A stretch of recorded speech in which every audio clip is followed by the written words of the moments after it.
What's going on, everybody? Happy Thursday. Welcome to the Prep Queen Pod. I'm the Prep Queen, Ariel Epstein. We've all been waiting since Monday for this show. It is a jam-packed, loaded, super fun show today.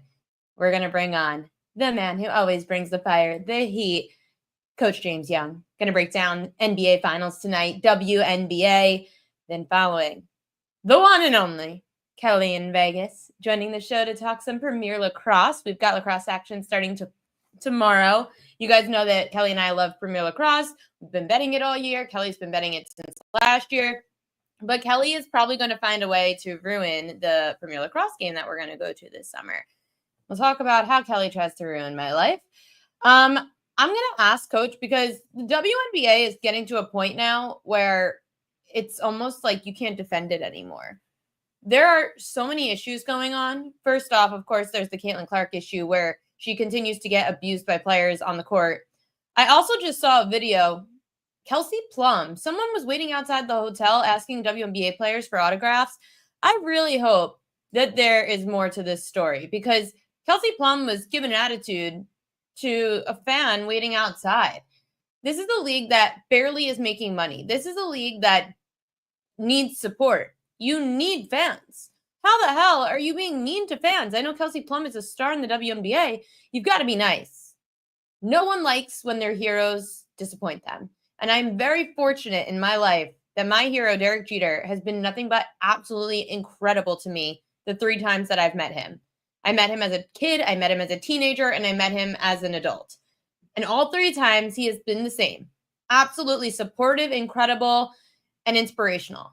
So for when someone's waiting outside your hotel, and I know it's a little weird, someone's waiting outside and asking for an autograph who looks harmless, don't give attitude.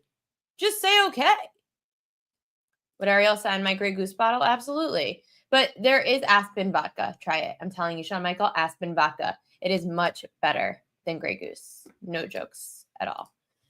We've got a lot of PQ right, PQ wrong. Yesterday was a pretty good day, actually. I was pretty pumped about yesterday, so we'll talk about where the Prop Queen newsletter went right. The Prop Queen newsletter went right because the Rockies cashed the fishy line 3-1 over the Nationals yesterday. We also got Rockies righty Armand Marquez went under his 3.5K prop with 2 strikeouts in 5 2/3 against the Nats. Nats southpaw Mitchell Parker went over his 4.5K prop with 8 6 innings against the Rockies. Again, guys, I've told you this. I said this yesterday.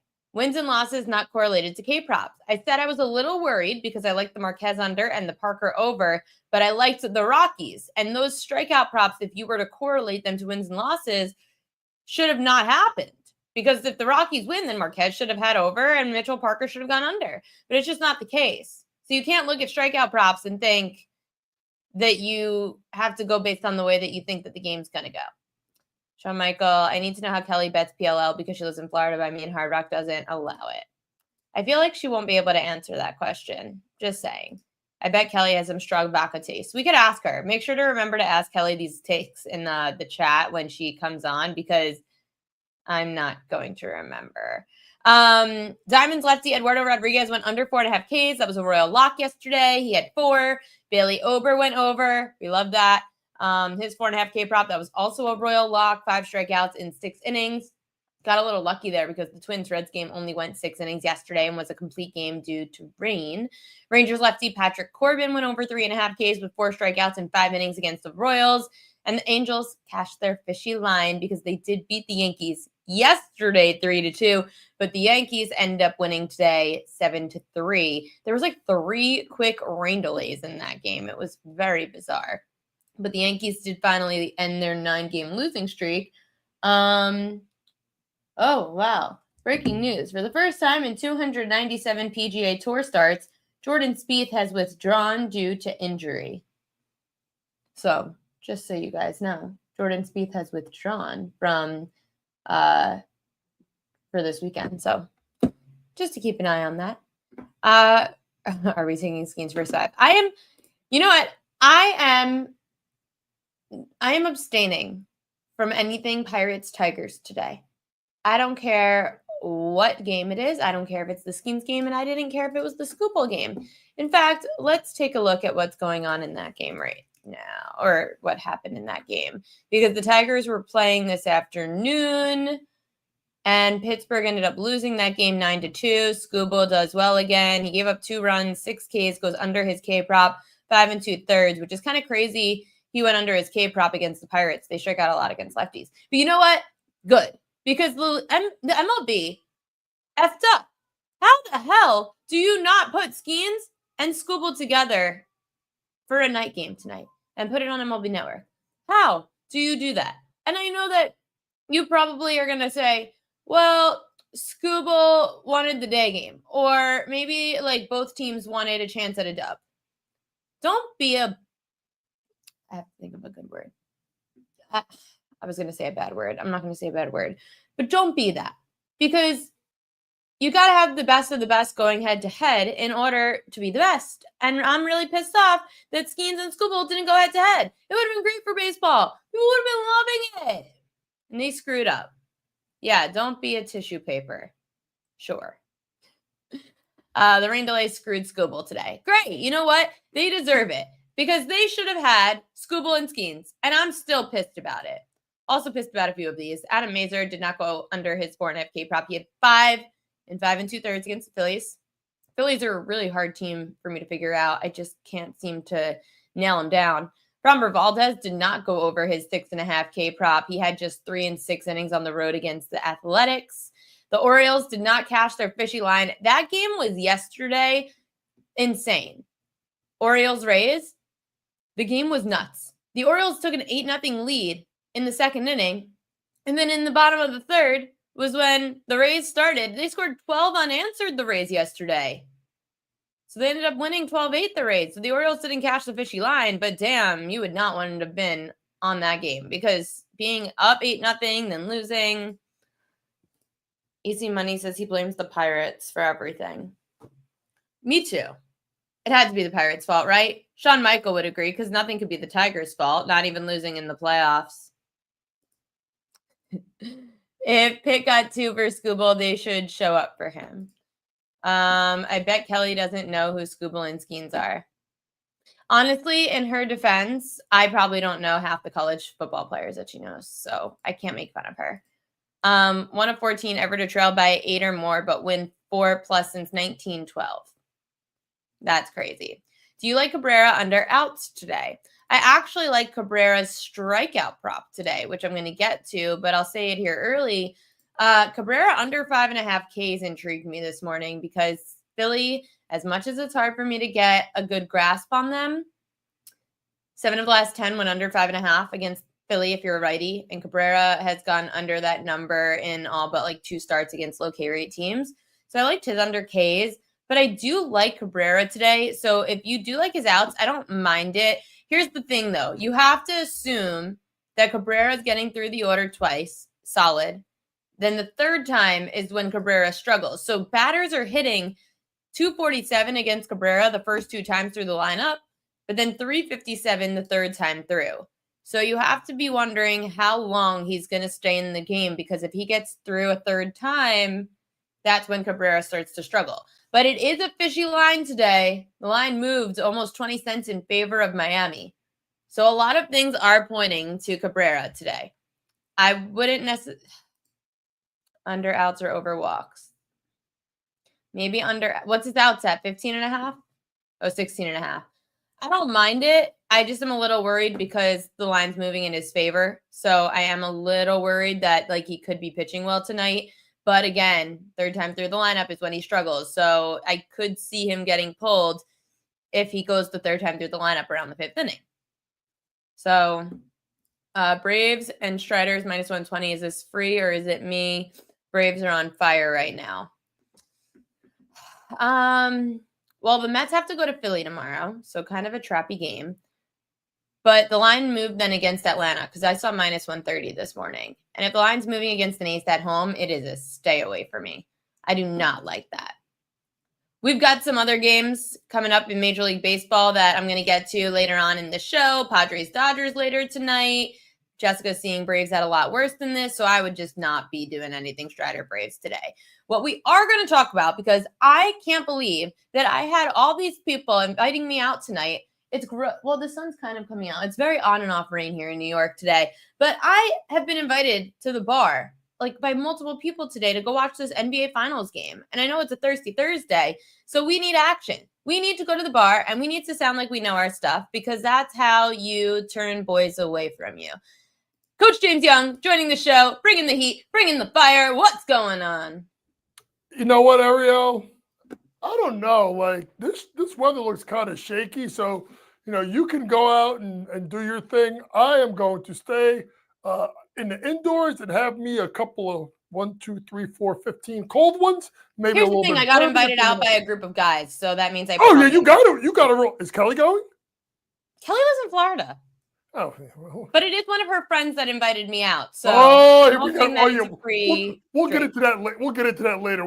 I got some shit I got to get off my chest with this whole setup Ariel kind of thing. All right, big brother. I love it. No, we have to talk about this, because you shouldn't be setting up friends at sporting events on blind dates. But there are other things that you shouldn't be doing. Coach, the WNBA is getting really hard to defend. These players are beating up Caitlin Clark on the court.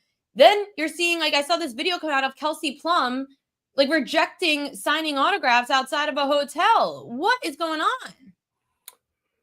Well, they're feeling themselves a little bit. Listen, the crazy thing, I'm going to give a take that's going to be a little bit different than a lot of other people. Okay.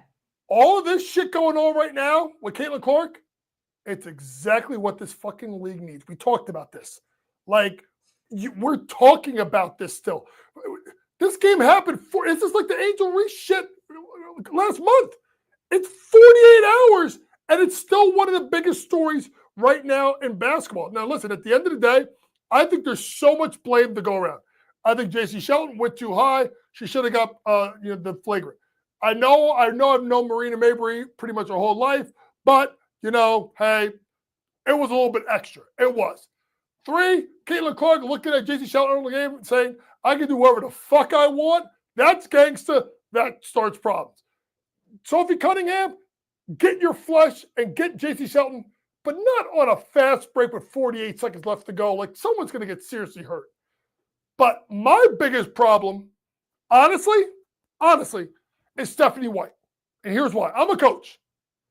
If you try to take out my motherfucking meal ticket, and I can get away with it, I'm running Caitlin Clark on every screen under the sun, and I'm just telling I'm telling, Aaliyah Boston, or I'm telling, if you want something to do it, when she comes off of that screen, just get her with a little shoulder to the jaw. They'll stop that shit real quick. Sometimes you got to be the aggressor. So Stephanie White, she's got to take a little bit of heat too, because she's got to run a play that gets someone clipped on the screen.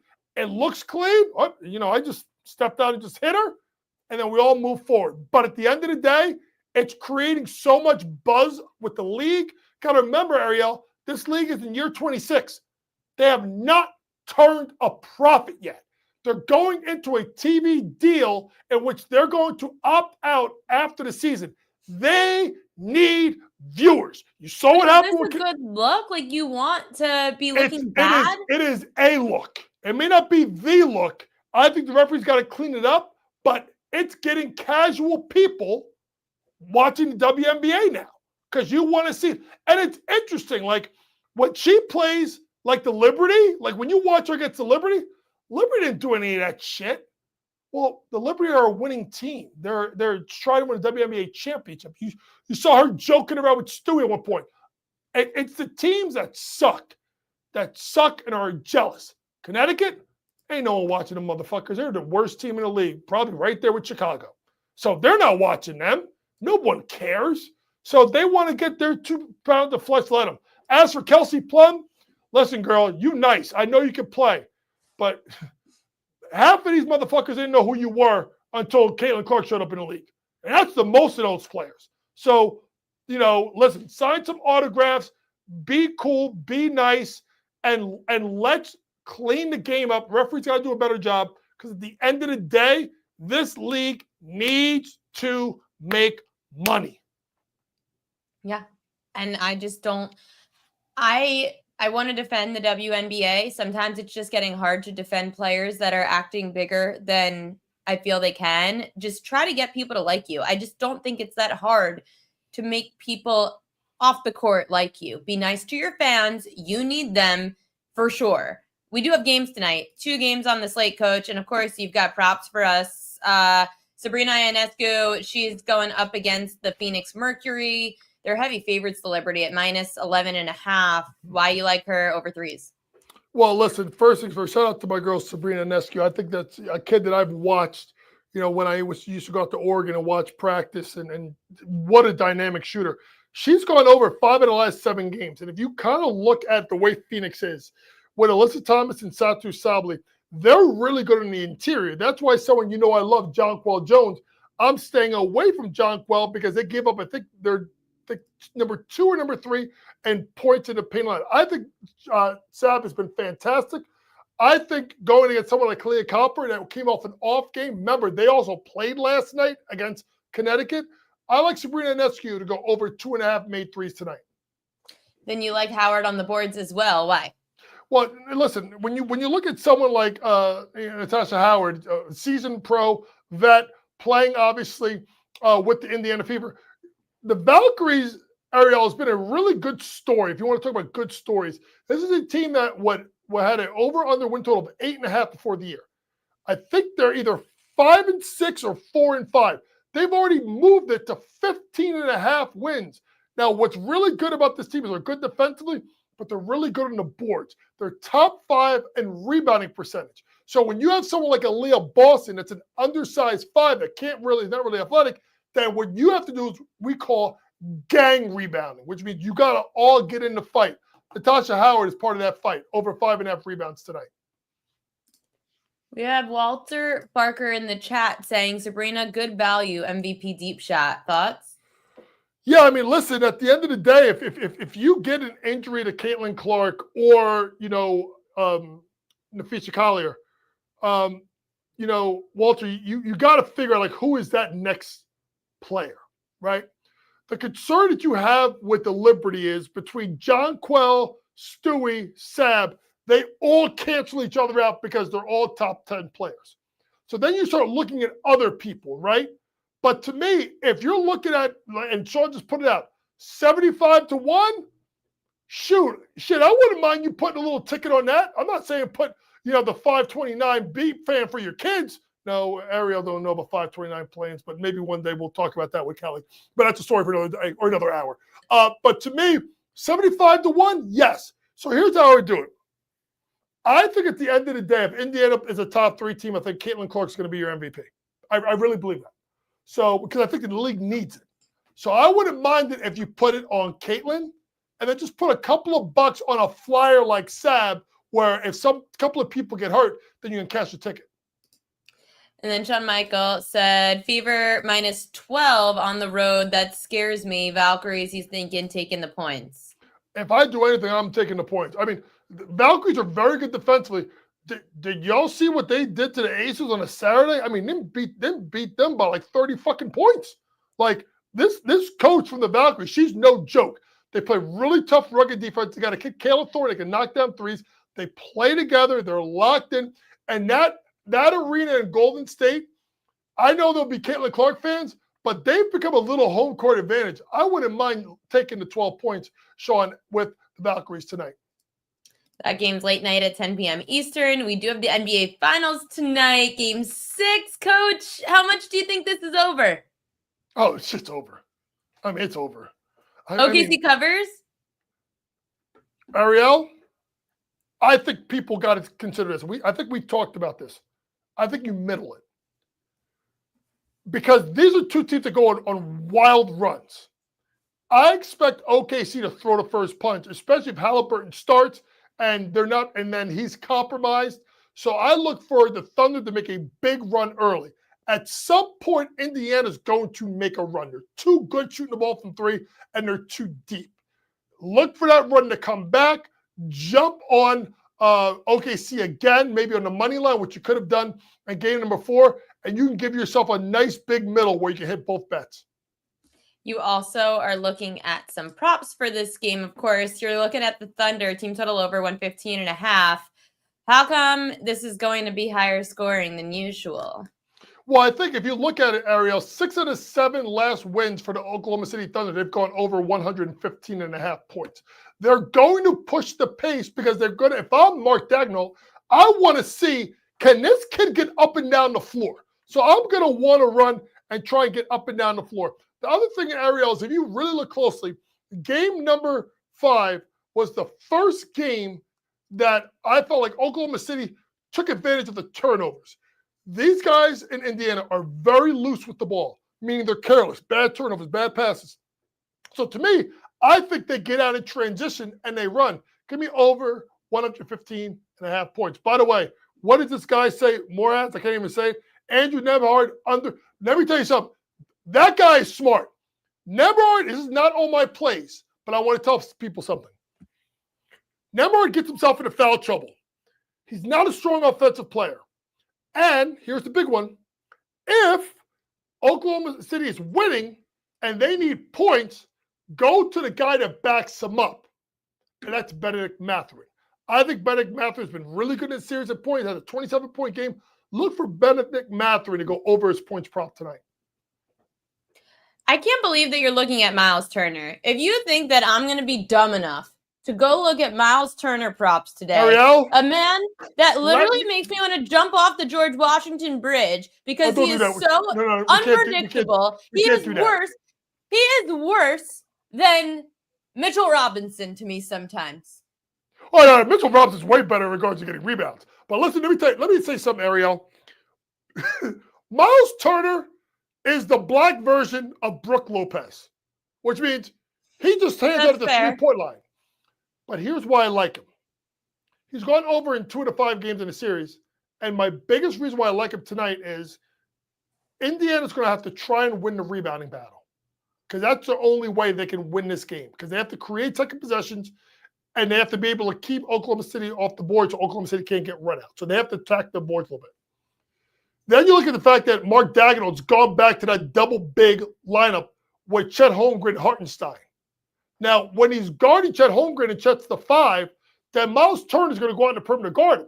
But they keep Hartenstein in that, we call it the pinch, the elbow area, the low block. He's in rebounding position.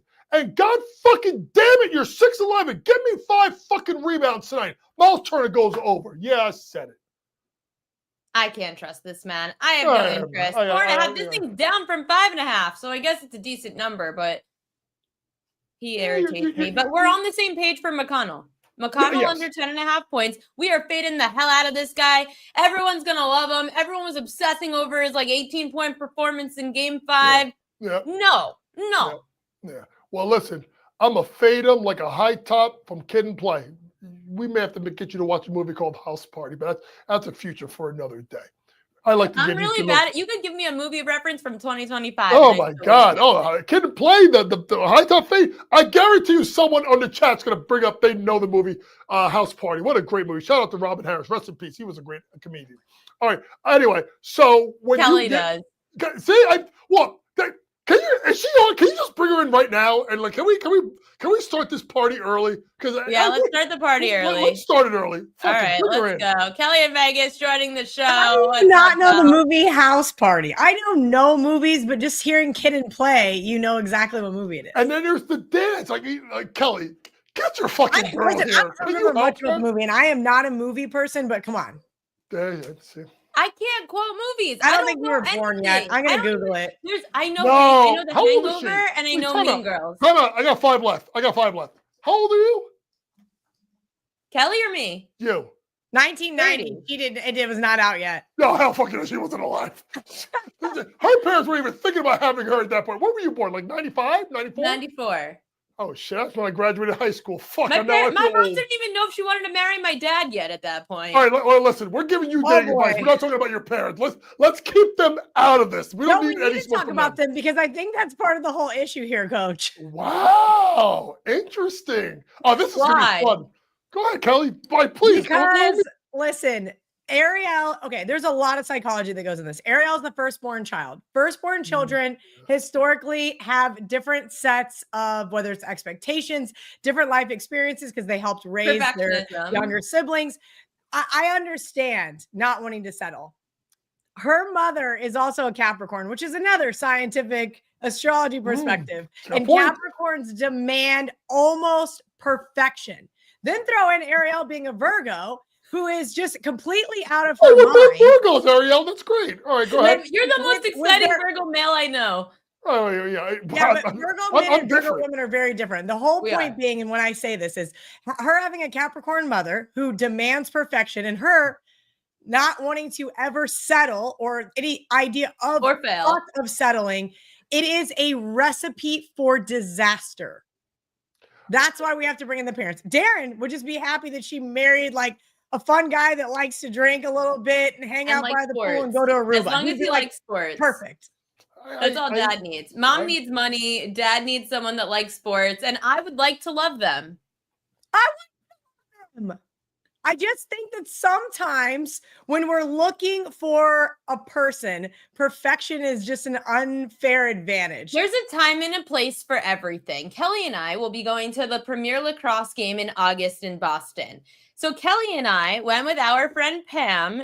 Let's see if, Kelly and I went with our friend Pam to this Yankees-Rays game. So Ariel is all very excited. There's like 500 people there. We're fucking fans. You guys should play. Trop, rest in peace. But I'm now so excited to go to the Rays Yankees game for our friends Viva Tequila Seltzer event. And I show up to the Viva Tequila Seltzer event, the pregame at the bar. And I'm just having a good time with all our friends. We all live in Vegas and Florida and Boston and New York. And we're all in Tampa. And you all know I'm a Yankees fan. So then we get into the stadium. And after like 3 hours of pre-gaming, Kelly says to me in the stadium, why aren't you talking to the guy over there? And I go, what guy? She's like, that guy. I'm like, well, who? I thought he's just a follower that like came to our event. She thought he was like a fan. And she goes, no, he's here to meet you. It's like a blind date. Oh, wait, I have to burn a second one in the first half. I got 4 left. Wait a minute. Kelly, you got to fucking, this girl was probably 2 sheets in a win. She's probably done by now. First of all, it's better that way. She's a lot more fun than sober Ariel. Wow. Second of all, that's your boyfriend. I was not told about any of this until like 24 hours before. Our friend Chris, his mom Val is a saint. This woman is one of my favorite people on the planet. She texted me months before and said, hey, I think I met the perfect guy for Ariel. He lives in Tampa, is his only problem. He's Jewish. He's good looking. He is into baseball. He's got all of these boxes that are checked. I'm like, okay, great. Love that. Anyway, I did not put 2 and 2 together that she was going to invite him to this event. So while we're at the event, she's like, that's the guy. And I'm like, okay. Like at that point in time, sober, walking in at 11 a.m., I'm not going to say, hey, Ariel, there's a guy here that Val set you up on this awkward date so that the entire date is awkward. I just thought, hey, listen, if they're going to talk to each other, let it be natural. But then I'd had too many Vivas and I'm like, can you go talk to this guy? Like, this is weird now. Like, he's like, I'm like, who? Why doesn't the guy talk to me? Red flag. I agree. You should also talk to Ariel. Well, you know, listen, as a guy, you gotta step up to the plate. I mean, you may have to swing like fucking Pete Incaviglia and close your eyes and swing for the fences, but I mean, at least step up to the plate and fucking batter up, you know. So, all right, Ariel, like, listen, big brother advice, being 40, almost 49 and divorced, take your time. Don't settle. Take your time, coach. Women, whoa. I'm going to disagree with you here. Women do not have an infinite amount of time. I have lots of time. I'm not having children. I could just be single tomorrow and start all over again. So and nobody would bat an eye. When you want to have children, particularly more than one, unless she's got an IVF fund going on GoFundMe right now that I don't know about. Never know. We don't have that much time. My mom might. Hey, listen, you can freeze eggs. There's a lot of shit you can do, Kelly. Let's be honest. Let's be real. She is not frozen. Said I don't like needles. Oh, I can't help you with that one. That's fucking something else. All right, so Ariel, let's say you lower your standards a little bit. I'm not saying like go from like a 10 to like a 3, but maybe go from like a 10 to a 7, but like a 9 in fun. You need fun. She needs fun. You need a fun person. You need someone that you can go to a game with. You can go out to dinner, low maintenance. Right? Shalom, nice Jewish boy. Maybe go to synagogue. You go to synagogue. Maybe see what you can find there. You know, but I just think maybe bring it down just right, Kelly. Is just it a bad notch. to meet Just a someone notch. at a sporting event? Oh, then that's fake for you. Here's you the need thing. to be someone there. Coach, tell me this. Would you not rather meet somebody like out in the wild? Like these, I don't understand the dating app thing. Because I think it is so wildly wrong to just swipe left, swipe right, all these things, right? Like, so I've been with the same guy for 10 years. Oh, God bless and you. if 20-year-old Kelly said, here is all of the criteria that I have, it is not. Because your life changes, your life evolves. What you want in your 20s is like, oh, I need this hot guy that plays this sport and does these things. But the reality is you got to be able to have a conversation with this person. You want to spend your Sunday mornings with this person, having coffee, potentially marrying this person, potentially having children with this person. Like the realities of what your day-to-day life is going to look like is very hard to find on an app. It is just so. I agree. And I have trusted Kelly 2 separate times with 2 different guys she set me up We're going to talk about the billionaire because you're actually going to go out with my friend whose idea was the billionaire. Whoa. Time out. That was Colt's idea? That was Colt's friend. How do you think I hooked you guys up? I don't think he knows what his type is. It doesn't matter what the type is. It doesn't matter what the type is. Does the dude have money? It's a billionaire with a B. His daddy has money. Who cares? It don't matter. Daddy it does. He says money. He doesn't want to work again in his life. He just wants to live off daddy's money. Ew. You should date the billionaire with no personality. I mean, I'm sorry. It was worth the show. If you don't want to work, you're a loser. I'll date him. If he's got money, daddy's he money. might like your type. He might like you. I was convinced that he was not into me. Hey, listen. I mean, shit, billionaire with a B. And then the other guy was not a billionaire, but he did have some money, and he was Jewish. But then when he canceled our plans because of snow, I asked to reschedule that week, and he told me that I want marriage tomorrow, and he can't give it to me. All because I schedule a date for the same week. He was a psychopath, and Kelly saw the text. She saw the text. It wasn't me. All right, so you're 1-1. So what happened to the billionaire? 0-2. No, what happened to the billionaire? I'm like 0-7. Are you kidding me? There's other people that have, and I have collaborated. The pickleball guy she didn't like because he owns a pickleball gym. He doesn't own a pickleball gym. He works for Equinox. You should follow up because he does now. Well, all he liked was pickleball, and I wasn't into it. No one said you have to like pickleball. It is what it is. All I'm saying is we're not ever. Brett is quiet. I am loud, right? There's a yin and a yang. He doesn't like when I am. So you know what? The wedding I went to over the weekend, he's like, I don't want to go. I don't know anybody. And you know what? I took his sister-in-law and we had the best time at the wedding. I think that the idea of relationships has to be this like always together, always on the same page, always is inherently wrong. Men and women are so drastically different. Like, have you ever heard of the old grandma saying that like don't lose your girlfriends when you get married and all these things? Mm-hmm. It's because we need each other to do the fun things we actually want to do. Your husband, and you're gonna hate this, is for procreation, for wealth generation, for building a home. I'm sorry. Like, I don't think that you're not gonna find a soulmate that's 6'1", that's Jewish, that has the same child rearing. Are there 6'1" Jewish guys out there, period? No, I never said 6'1". I'm just meaning like when you're looking for, when you have 5 criteria, picking 3 of them is okay, but needing all 5 boxes checked. Have fun, has to support me raising my kids Jewish. Yes. And you should like sports, because if you don't really like how much money does he have to make? No, he just has to be ambitious and know how to be like, there's a difference between because I know lots of ambitious broke men. Those people aren't ambitious. They're fake ambitious. They're ambitious. Listen, I just want to chime in here, and I'm going to give you a test because someone brought it in the chat. I want to test Ariel's movie knowledge one more time. Okay? It's a 0. Ready? I'm converting to Jewish this weekend. And baby, when I tell you the boy got his own money, I mean the boy got his own money. Can you name the movie? No. Oh, Coming to America. God. Coming to America. What are you doing? If it's not from Overboard, The Hangover or Mean Girls, Overboard. I don't Hangover know is it. great. I don't even know what Hangover's great. Overboard is. I don't know every. It's a great movie. It's actually an older movie. It's my mom's favorite movie, and I could quote the whole thing. You got to go watch Major. I'm not a bitch. Major League. Everybody wants to be me. That's my favorite line from the movie. No. Major League, Coming to America, Trading Places, House Party. I'm giving you like some of the black movies now. Boomerang. Boomerang with Eddie Murphy. Yes, we have to. We gotta help her, Kelly. We gotta help her. We're gonna give you a list. I get way too much. She told me that Rays game was the worst time she's ever had with me, and I had a great time. I actually didn't talk to her until our friend Pam accidentally ate honey that she was allergic to and almost went into like anaphylactic shock. So that was when I decided to break the ice with Kelly.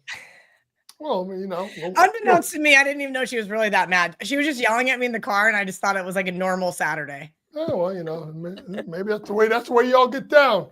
But listen, it's always a shit show with Kelly and I, which is why at the end of July, Coach, if you want to come to the Yankees-Phillies game, you're more than welcome to join.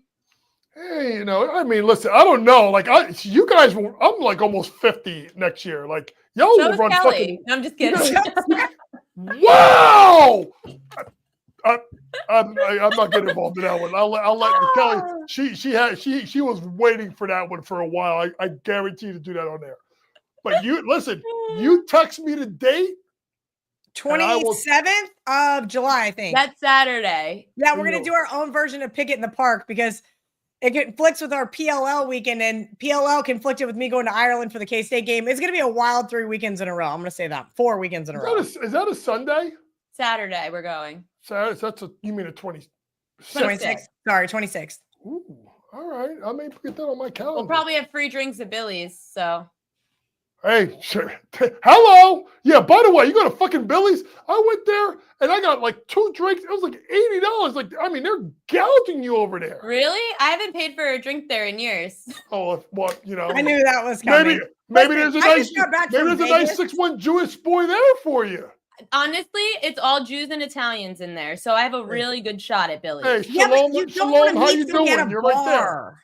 I'm telling you, Billy says I shouldn't meet someone at a bar.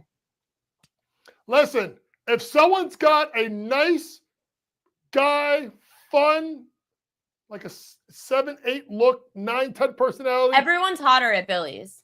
Please.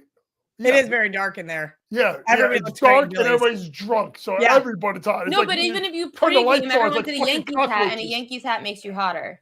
Oh. Okay. Well, all right, so now he also wants to be a Yankees fan, so he's hotter.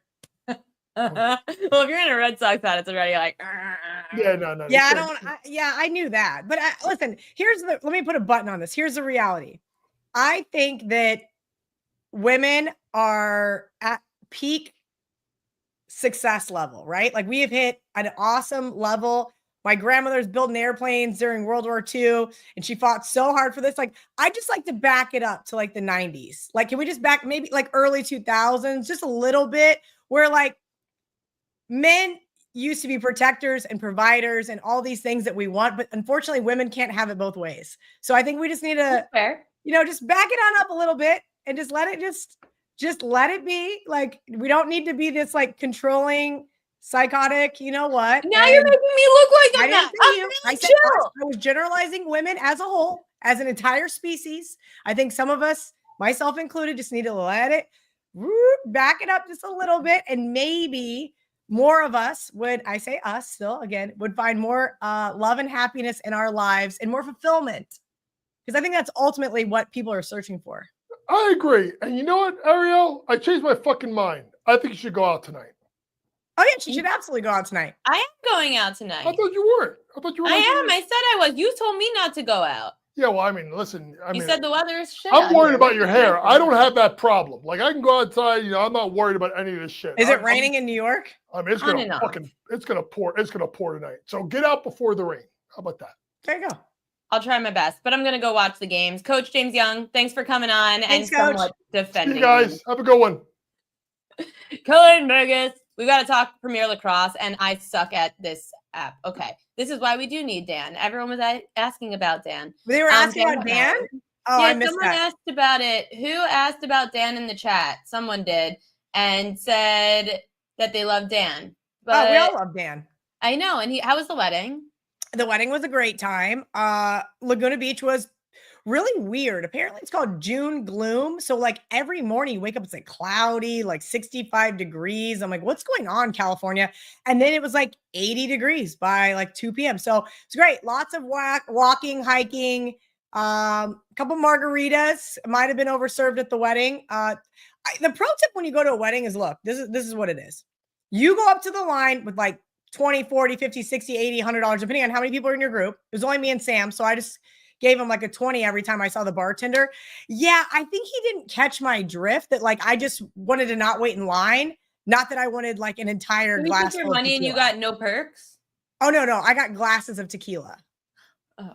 Like it was a problem. Like, so the next morning we see Dan's parents and I'm like, hey, mom and dad. And they're like, hey, party girls. I'm like, oh shit. What?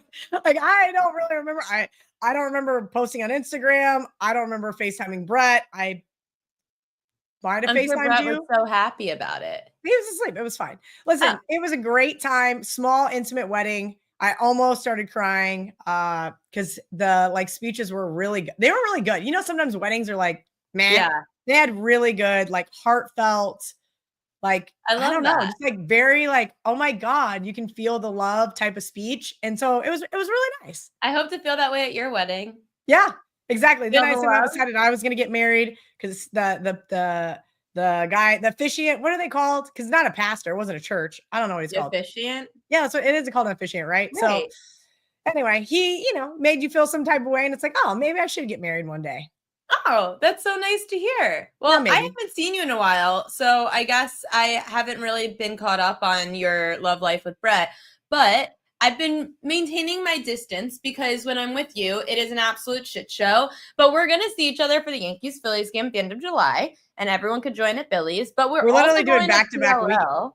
No, What? not back-to-back weekends. We get a weekend off, right? One weekend off. And Okay, then we because go to it's PLL in there. Boston. My dad's birthday, PLL, Ireland. And someone in the chat, Sean Michael, said, Kelly, get us PLL in the 813. What is the 813? I think that's Florida. No? Maybe. He asked, though, he was asking about betting PLL in Florida. He said he can't. Yeah, no, Hard Rock. I asked them, I said, guys, where is it? Unfortunately, it is not. So they said maybe next year. But that's kind of the one downside of only having one legal sports book. Luckily for me, I got some other people. Hey, can you give me some lacrosse lines? Thanks. How did you get into Premier Lacrosse, by the way? Dan. We love So Dan. if you guys follow anything on Wager Talk, our producer Dan pops on to Wager Talk Today and Last Call and a couple other ones every once in a while. He played lacrosse in college. Now he's doing some coaching, but he does a lot of stuff with the PLL. And last summer, he was like, Kel, I think you should like connect with these guys. It'll give you something fun to do for the summer. And then I was like, wow, I'm really good at this. So it was, it's been all right this year, 7-5. I'm not happy about it. John Murray told me yesterday, he's like, what? You're 7-5. You should be happy. I'm like, listen, the New York Atlas blew a four score lead last weekend. That was not very much fun. It just got a little, I was just a little frustrated. We'll just leave it at that. A couple of games didn't go my way, but look, here's what happens. You need to be betting underdogs. They're 10-2 against the spread this year. This is an underdog league. Last year, unders were hitting at a great rate. This year, they're just 6-6 on the season. So we're going to keep an eye on it, but it's really exciting because this weekend we have 3 games on either ESPN, ESPN2, or ABC. So you don't have to be subscribed to ESPN Plus to watch. What did you like this weekend? So I gave up 4 games. My video will be out tomorrow because we don't have lacrosse Fridays this week. It's Saturday and Sunday. Yeah, I noticed that. Yeah, so it's kind of cool. That's why I think there's more primetime games available. That same New York Atlas I just mentioned, yeah, I'm going to back them again. I'm not happy about it. They should have absolutely beaten Maryland. You just hate New York. It's fine. No, it's fine. I'm betting them this weekend. They're 0-3 against the spread. This team is going to win this game. They're not due. They're past due. Philadelphia has covered 8 straight against them. Like, the whole world is going to lay it with Philadelphia. The price is wrong. I think it should be minus 110 on both sides. There's not a lot of value in the Atlas even money, right? It was even money earlier this morning on FanDuel. I know you had the odds up there a second ago, but here's the reality. Philadelphia they should not be favored. They should not be favored here. Even money at best, or minus 110 on both sides. Bill Tierney, their head coach, 1-6 against the spread as a favorite. I'm sorry. I'm going to back the Atlas again. If they break my heart, they break my heart. It's just going to make you hate New York more. Great. There you go. It's perfect. We love to see it. That's why we're going to go to Boston. I guess it's neutral ground. Sean Michael wants to know if there's any college football sprinkle futures that you like. I was at the Westgate yesterday and we did a ton of videos from the Superbook and we were looking at the board, man. Here's the thing. I know I bet that Florida future I wouldn't call it mid college basketball, early college basketball season. I don't like to bet futures this early. Not saying that there's anything really catastrophic that's going to happen, but there's not a lot of values in betting the futures market, right? You're picking one team to win the whole thing. I would prefer to bet some season win totals, which I'm diving into. I was talking to some of my buddies. I'm going to take the Texas under this year. They have a really, really tough schedule. I know everybody's expecting Arch Manning to be the second coming of Jesus Christ, but I'm not buying it just yet. So I'm looking for some good prices there. Unfortunately for the sportsbooks, my best price is probably going to be against my buddy Steven. He's a huge Longhorns fan, and I'd like to get my money back from last year. There's a couple of games on that list they probably should have lost. But there's teams I'm looking to fade, teams I'm looking to follow. I think as far as betting somebody to win the national championship, there's not a ton of value. I mean, teams like K-State are 100-1. They're not going to win the national championship, right? Like they're just not. They'll be lucky to make the college football playoff. Do you like the markets for making the playoff? So that's the interesting thing about the markets to make the playoff. I have never dabbled with it in college football, right? Because now we're up to 12 teams. Before it was less. So now it's kind of like, do I want to start looking at that market? I think I will dive into it over the next few weeks and kind of see where we're at. I do think K-State has a real shot to win the Big 12. Not a lot of value there, though. There's not a lot of real, guttural information outside of, I think their defense is going to be improved. I know a lot of people like Iowa State week 0 in Ireland. I don't see it. I made K-State a 4.5 point favorite. So sad if you go all the way to Ireland to watch K-State lose. Listen, I don't usually travel for them to lose football games. I usually pick games on their schedule with a purpose. That's a bold statement. It's true. It's true. I don't go to games that I anticipate losing. I look at the schedule. I'm like, no, I'm not going to that game. The last game I went to in Austin, K-State had a real shot to win it there in overtime. Didn't get it done. Was it disappointing? Of course. Listen, Farmageddon is what they call that game. Kind of sucks that K-State gave up a home game to play in Ireland, but I'm really excited. I'm going to take my Aunt Helen. I think it's going to be more of a trip, and I backloaded it. So the game's on our last day there, and then we fly out. If they lose, not all is lost. I can't imagine going later, going to the game and then trying to schlep my fucking luggage around Ireland, just angry.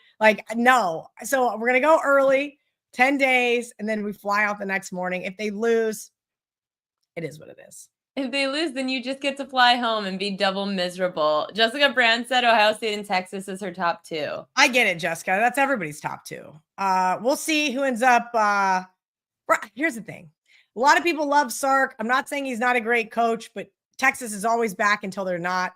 And Ryan Day, on the other hand, I don't think is as good as a coach, but they have more money than God. And they just buy their way. Somebody mentioned Will Howard. He wasn't that spectacular. He did win a Big 12 championship. But he was spectacular because of the personnel around him. They had a great offensive line. He had a great tight end. He had a pair of wide receivers and a really stud running back. Hello. We'll see. We'll see how it ends up playing out. But I promise I will. Bases loaded. You mean Total Bases, Sean? The show is called Total Bases. It's so great you don't even know the name of the show. And if Tokyo Brandon slacks me one more time to tell me how great they are on the show and how much everybody loves them, I might cancel it. So there. Kelly has all the power now. So he says same thing. All the power. No, I don't really have any power, but I do have to laugh. I'm like, listen, guys, I'm happy you guys are getting 1,000 live viewers. No, Kelly I'm is happy they're all building it. on her power trip right now at Wager Talk until football starts. And then she'll be like, okay, hands off. I'm done now. I have literally, that's all I'm doing. I just got to get us to football season. And if everything is working smoothly by then, that is my goal. Look, it's been an interesting transition.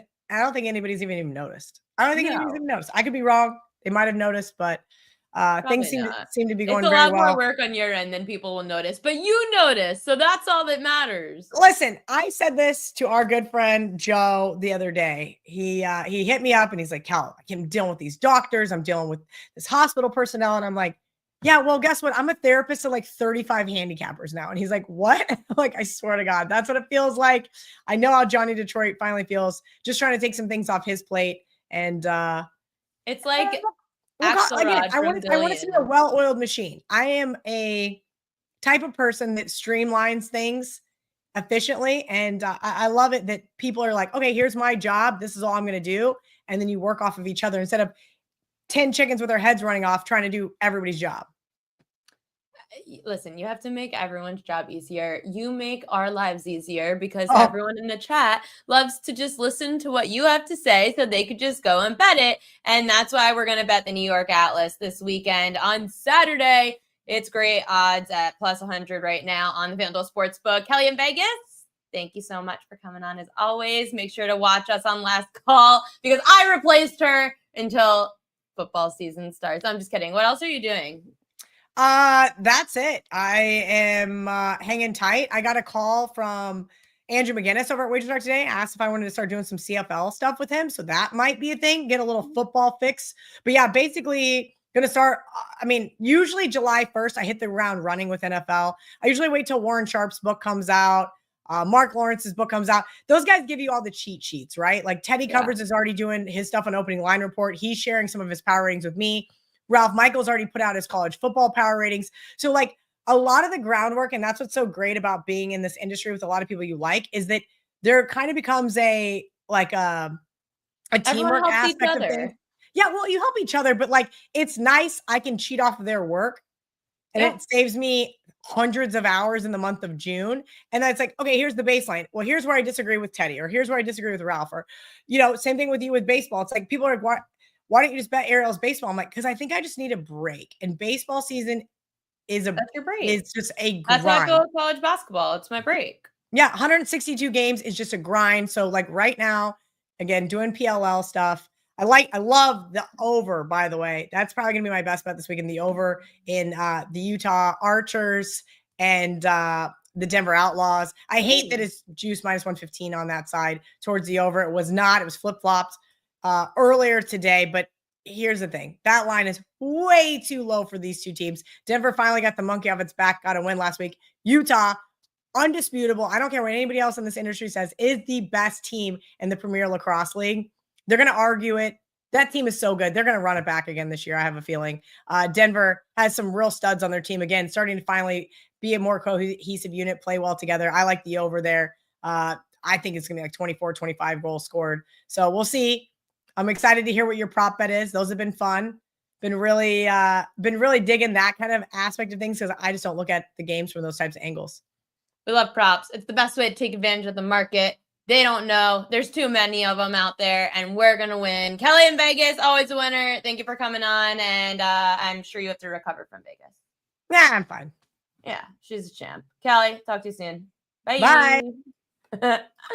My turn. Marley's crying, but I did put on Lilo and Stitch for her. I think she really enjoyed that, to be honest. So got some strikeout props. I've got some fishy lines. We had a lot of day baseball today, but I have to add all these graphics, so give me a sec. We had a lot of day baseball. I did have a strikeout prop that I bet this afternoon, and I'm nervous to check it. Ryan Nelson under 3.5 strikeouts. So I'm very curious if it hit, and I guess I'll look, or someone else can look. We're out of space. 1 second, still adding graphics because I don't have a Dan to help me out with the show. Also, everyone, you can go vote for Premier Lacrosse, by the way. You can go vote for the All-Star game, which is 4th of July. So definitely go vote on the Premier Lacrosse website. Check that out. Okay, we have all the graphics up. Strikeout props to watch for today. Nelson had 4. Great. Okay, well, that's a loser. Let's try to get some winners today, starting with Edward Cabrera, under 5.5 strikeouts. He's gone under this number in all but 2 starts. He's had 6 starts this year against low K rate lineups, and he's gone under 5.5 Ks in 4 of those 6 games. Righty starters averaging about 4 strikeouts a game against the Phillies, with 7 of the last 10 right-handers going under 5.5 strikeouts. Charlie Morton under 5.5 Ks. This was the first bet I made today. You could have seen it on my Pickett Sports account. So if you download Pickett Sports and then sync your sportsbook to it, you can follow me at Ariel Epstein and you could see everything that I bet starting from first thing in the morning. I don't always get the newsletter out as fast as I bet things, and I certainly am not on this show at 5 p.m. Eastern time. So if you guys want to check out Pickett Sports, you can see as soon as I bet things. But the newsletter goes out shortly after that. So Charlie Morton under 5.5 Ks. He's gone under this in all 4 games, including 3 on the road where he has faced a low K rate lineup, and that's Tampa. All year, I've been betting unders against the Rays. 33 unders, 18 overs against Tampa this year if you're a righty, averaging 4 strikeouts a game. It's a great sell high spot because Morton's done really well recently. He's had 10, 7, and 5 strikeouts in his last 3 starts, but those weren't against low K rate teams. 8 of the last 10 righty starters against the Rays went under 5.5 Ks. Number's way too high for Morton on the road, so go take the under. Jacob Lopez for the Athletics. He's a lefty, under 4.5 Ks. If you could still get this, I saw it around minus 140 this morning. Lopez has a small sample size, only faced 1 low K rate team, and he had 0 strikeouts against Toronto on the road.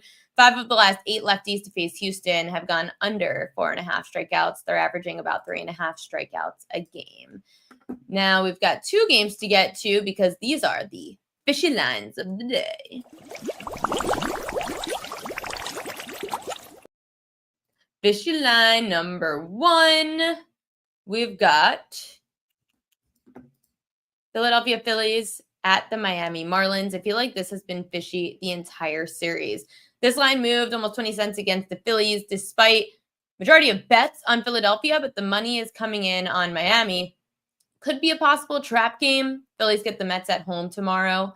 If you take out one of Cabrera's starts against the Phillies, in the other 5 starts against Philadelphia, Cabrera owns a 2.08 ERA. It's also just the 3rd time through the lineup that Cabrera tends to struggle. The first 2 times he's getting batters to hit around 247 against him, but the 3rd time around 357. So maybe you look at some kind of first 5, but just very fishy that the line continues to move against the Phillies in this series. It's almost like, oh, we get the Mets this weekend. Let's save our bullpen.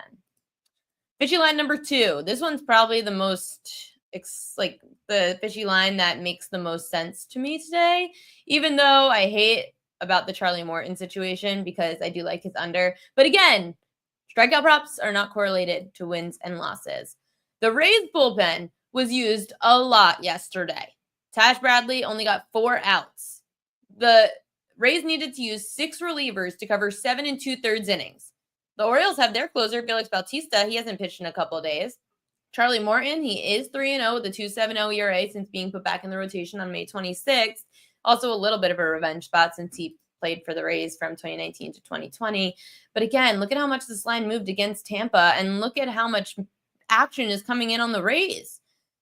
Everyone's down on the Orioles. Like, oh, this winning streak can't continue. Look at the line move. Fishy, fishy.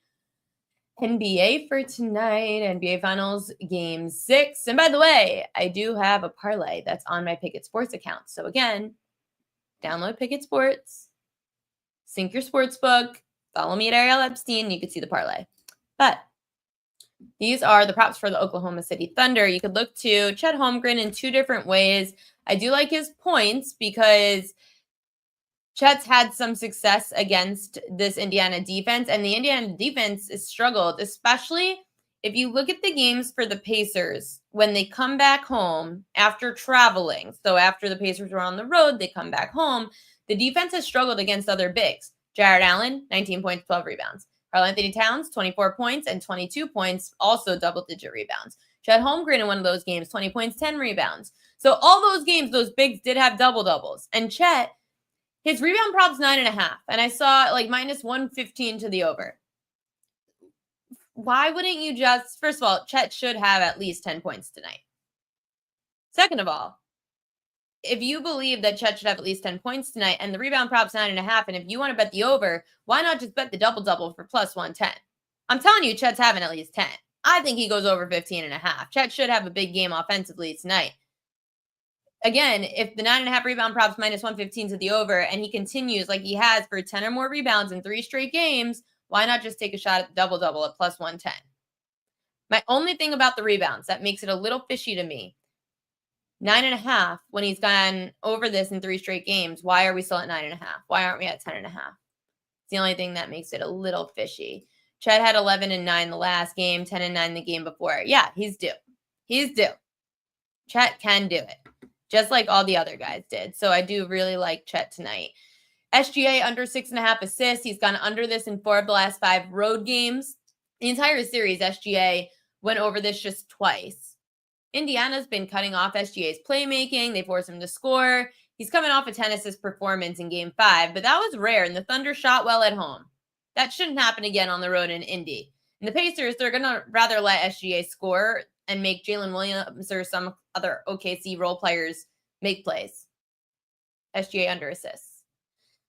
On the Indiana Pacers side, you could look to, nope, that's my Royal Locks. I just gave those away. That's not good. I didn't do Indiana. Hold on. Indiana props. Pacer props for tonight. Pascal Siakam under 21.5 points. This is me fading the public. He's gone over 21.5 points one time this series. This number is way too high for a player that has not gone over this more than one time through 5 games. We don't know how healthy or unhealthy Tyrese Halliburton is, but either way, everyone's going to figure that if the Pacers are going to cover, it's got to come down to Siakam. I can't bet this over. I would say bet the under. I just think 21.5 is too high. Andrew Nembhard, under 15.5 points plus assists. This bet's hit in 62% of games. In the last 6 home games, Nembhard's gone under in 5 of those 6. OKC's guards, especially Lou Dort, has been great defensively containing Indiana's backcourt. They've been able to limit Nembhard and Halliburton all series. Even without Halliburton, now the focus is going to be on Nembhard, and he thrives in the pick and roll setup with Hallie. So without him, efficiency, involvement, it probably drops. Nembhard under. TJ McConnell, this is the one I'm most excited to fade because everyone was all excited about him in the last game after he put up 18 points. That's not going to happen again. He's inconsistent. McConnell's gone under 15.5 points and assists in 8 of the last 10 games, including 5 straight home games. He's extremely volatile off the bench. So for a higher number, averaging just 18 minutes per game, I just don't have any interest to back him coming off of a big performance. I'm going to take under. It is past 6 o'clock. Marley's pissed. Royal Locks.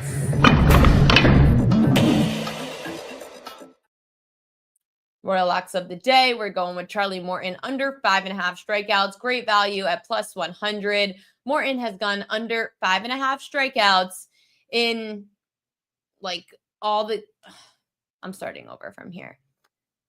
Charlie Morton under 5.5 Ks. Great value because Morton is at a sell high spot right now. He's gone over this in 2 of 3, but those weren't against low K rate teams. Now that he's facing a team like Tampa, who's a low K rate team averaging just over 4 strikeouts a game with 33 unders and 18 overs with Morton on the road, that's where I fade him, taking the under 5.5 Ks. And then I'm going back to TJ McConnell, fading him after his big game, under 15.5 points plus assists, a number he's gone under in 5 straight home games, including 8 of the last 10 overall. McConnell, people are probably going to be high on him like they were in other spots in the playoffs this year. And I just have no interest because he's not as consistent. So like Lewis Creech says, tailing TJ, we need Ariel betting WNBA props. Okay, we'll see. We'll see. Ooh, plus 130 under on Morton earlier. That's nice. That's nice. Plus 105 you can get if you want to tail him for the best line. Got CLB on McConnell, FYI. Good number. Yeah, I mean, listen, if you want McConnell under points, go for it. I just think the under points and assists gives us a little bit more of a edge. That's it for me here on the Prop Queen Pod. I am going to be back tomorrow, 5 to 6 p.m. Eastern Time. I'm going to have Tom Vecchio and Greg Peterson on the show. Going to talk some baseball tomorrow. Probably can get some WNBA props in there somewhere. So definitely would love that, Jessica, if you could help out with some WNBA. My picks coming back to the letter. Was a bit sick last night. I'm sorry. I hope you're feeling better. Jessica's been great, though, with helping out with the PropQueen.com newsletter. So you should definitely subscribe to the PropQueen.com newsletter. If you're premium, you get picks in the morning and in the afternoon. And if you're basic, you get these plays at night. Again, it's not like a pick service. It's really just giving you the long list of props to look at. So when I leave long list of props off my card, when I leave props off my card, you probably bet them and then you win and I don't. So I've got to go get Marley outside while it's not raining so that she can get tired so I can go out tonight. Good luck to all your bets. Enjoy the games. I will see you tomorrow, 5 p.m.